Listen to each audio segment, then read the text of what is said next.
loving those temperatures. I'm keeping an eye on that nighttime temperature because that's what you want to be watching. Carson Arthur, yay! Hey, buddy. Good morning. Good to see you. Because I'm eager. I want to be putting stuff in the ground. You can. Yay, nay? So I put in tomatoes the other day. You can put in some things. Just be prepared to cover them if those temperatures drop below that 5-6 degrees at night. Don't put in peppers yet. Peppers need hot. So keep those on the flowers on the holder. Yeah, all these guys at garden centers, these have been hardened off. They are ready to go in the ground. You can get planting anytime you're ready. Okay.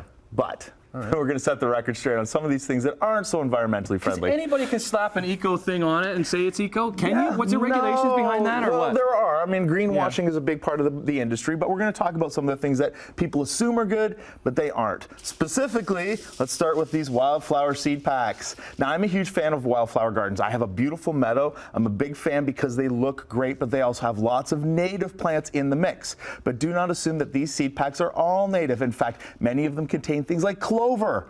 Not a native. Believe it or not. It takes over everything. It does. And what happens is we're starting to see more and more of these seeds are starting to spread through neighborhoods when people put these in the front yard. So when you use these as a product in your front yard and you kind of get rid of the grass, no mow May, and you think we're going to do all these native seeds, they're not all native. They're spreading through neighborhoods. Your neighbors then start using more herbicide to take care of things like the clover spreading or bugleweed or some of the other stuff. So we're seeing increased usage of herbicides when you're trying to do a good thing. So you're actually better off planting native pollinators and shrubs or things that bloom all season long in shrub form. Now, even though hydrangea is not a native, again, because it blooms all season, it does provide food for those pollinators, the hummingbirds, the butterflies, throughout the summer months. So that's actually a good thing, but it doesn't spread, and that's the key. You don't want to cause a bigger problem by trying to do something good. What's this one? This is a little lilac, and this lilac, okay. New design out of Vancouver. This blooms all summer long. As soon as it starts going, it's going to bloom right until the October months. Okay, so I have a lilac in the backyard that's blooming right now, but it stops. And then it stops. Yeah, which is a bummer. Which is the problem, because then there's no food for the birds and the bees as they need it. This guy's going to bloom all summer long, which is very, very cool. Okay, what's this stuff? So, organic fertilizers. We love using organic. We think everything's organic. Even products like this guy, I'm going to hold this up for you here. All purpose, when you see something with the numbers like 20, 20, 20, that is a synthetic fertilizer. Synthetic fertilizers are now starting to cause a lot of problems building up in our soil, causing issues with water runoff going down into the ground, into our water table, and causing algae blooms. Now, I like the fertilizer. They work really well. But when in doubt, I'm going to grab this one over here. We're going to move to more organic options. Things like bone meal and blood meal. Like, that's a real important one. Bone meal, great for creating more flowers, creating blooms on your tomato plants, getting you more food. But because it's organic, you can't screw it up. You can put lots down, but you don't have to really measure it out. It's much easier to use, much more user-friendly. What's the numbers? It's 0, 14, 0. Right. So 0 means there's no nitrogen, there's no potassium. This is all phosphorus,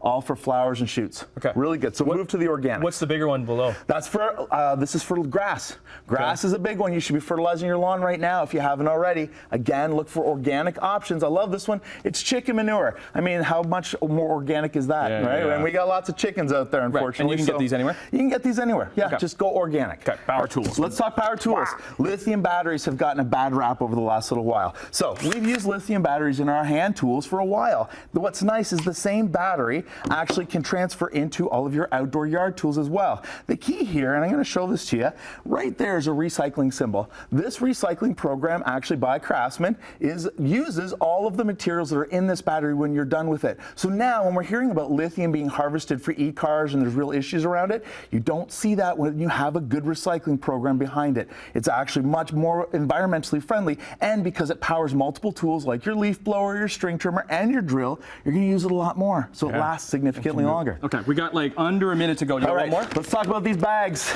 Okay. These bags seem good, don't they? Yeah. Yeah, horrible. How many of these do you own right now? There's so many of them. I have over 70 in my house right now. New studies show to offset the amount of materials that go into this, the CO2, you have to use each bag about 400 times. 400. 400 and there's no way because you have so many of them, right? I have 70. Okay. So I need 20. What do we do then? What do we do? Make sure you put it in your car. Yeah. Start using it. If you go into the grocery store and you realize you forgot, walk back to your car and get it. Don't buy another one. Yeah, because they're always just, that's what you got to do. Because you think you're doing something by not using the plastic bag, but then these bags start to add up, and then you open up the trunk of your car and there's hundreds of them in Absolutely. there. Okay. Get out of here, bag. Get. Okay, get out of here. We're done with you. Get out of here. See you, buddy.